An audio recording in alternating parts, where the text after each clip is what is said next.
Assalamualaikum warahmatullahi wabarakatuh. Halo semuanya, berjumpa dengan saya Risma Wurasel Sabila dengan NIM 2310480 dari Program Studi Psikologi Islam 3E. Nah, di sini saya akan membuat tutorial atau dengan beberapa rumus statistika untuk memenuhi tugas ujian akhir statistika psikologi. Selamat menonton. Dadah. Nah, di sini kita ada data dependent sample, yaitu kita mengidentifikasi variabelnya. Kita memakai dua variabel kuantitatif, yaitu variabel X-nya anemia, variabel Y-nya kenyamanan belajar. Untuk judulnya pengaruh anemia terhadap kesehatan fisik. Kita tidak memakai ini. Pengaruh anemia terhadap proses belajar, kenyamanan belajar. Nah, ini untuk layout datanya. Kita memakai subjek berjumlah 30 orang. Nah, ini dari variabel X tadi kita menemukan frekuensi dari subjek pertama, menemukan frekuensi X-nya 14 dan Y-nya 12. Nah, XY ini kita kalikan variabel X dan variabel Y. Dan selanjutnya kita dari variabel X-nya kita kuadratkan. Dari 14 kita kuadratkan menjadi 196. Nah, selanjutnya dari Y juga kita kuadratkan, 12 dikuadratkan menjadi 144. Nah, sampai ke subjek ke-30 kita jumlahkan semua. Nah, ini hasil total dari variabel X 434 dan hasil total dari variabel Y. Ini hasil total dari variabel Y dan X, Y, XY, dan ini X kuadrat, Y kuadrat. Dan ini untuk grafik scatter plotnya kita memakai Excel.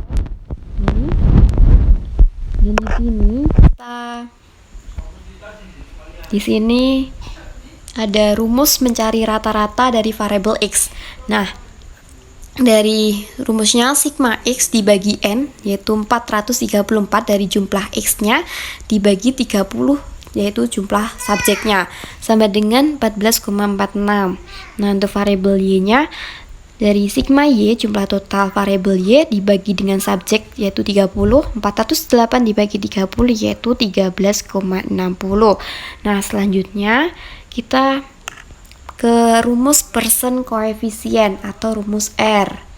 Nah, di sini atau RXY sama dengan N jumlah subjek dikali sigma XY, sigma hasil dari total XY yang total X ini hasilnya dari ini XY. Nah, dikurangi sigma X dikali sigma Y dibagi akar N jumlah orang dikali sigma X kuadrat dikurangi sigma X, itu jumlah total sigma X yang dikuadratkan, dikali N sigma Y kuadrat dikurangi sigma Y kuadrat. Jadi kita coba satu-satu dulu. Nah, dari dari jumlah total 30 dikali dengan jumlah total XY atau sigma XY yaitu 30 dikali 5997 dikurangi sigma X yaitu 434 dikali 408. Nah, kita cari tahu ini dulu. 30 kali 5997 yaitu 179,910. Nah, untuk 434 dikali 408 ini hasilnya 177,072. Nah, dari hasil ini dan ini lalu kita bagi dengan ini 30 kali 6446 hasilnya yaitu 193,380. Nah, untuk 4 terus dikurangi 434 kuadrat. 434 kuadrat yaitu 188,356. Lalu dari ini dikalikan dengan subjek N dikali sigma Y kuadrat. Jumlah total dari variabel Y dikuadratkan. Nah, ini hasilnya 172260 dan ini 408 kita kuadratkan.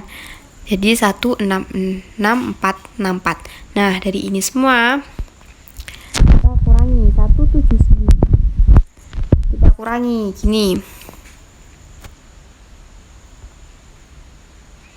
Ini kok kurang.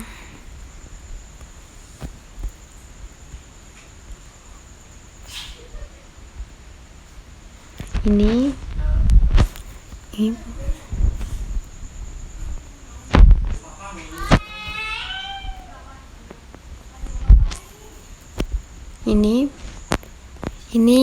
dikurangi lalu dibagi dengan akar 193.380 dikurangi 188.356 yaitu 5024 dan 1772 ini dikurangi dengan 16664 yaitu 5796. Nah, selanjutnya ini 2838 dari hasil pengurangan ini dibagi dengan akar dari perkalian 5024 dikali 5796. Berarti hasilnya 0,5295 nih.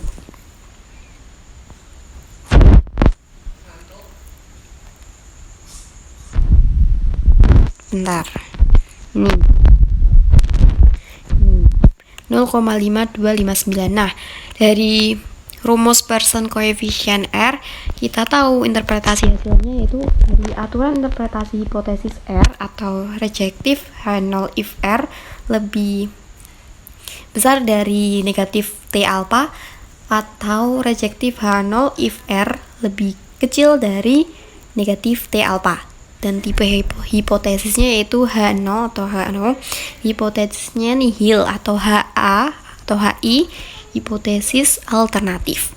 Nah, untuk taraf signifikan DF sama dengan N dikurangi 2 dari subjek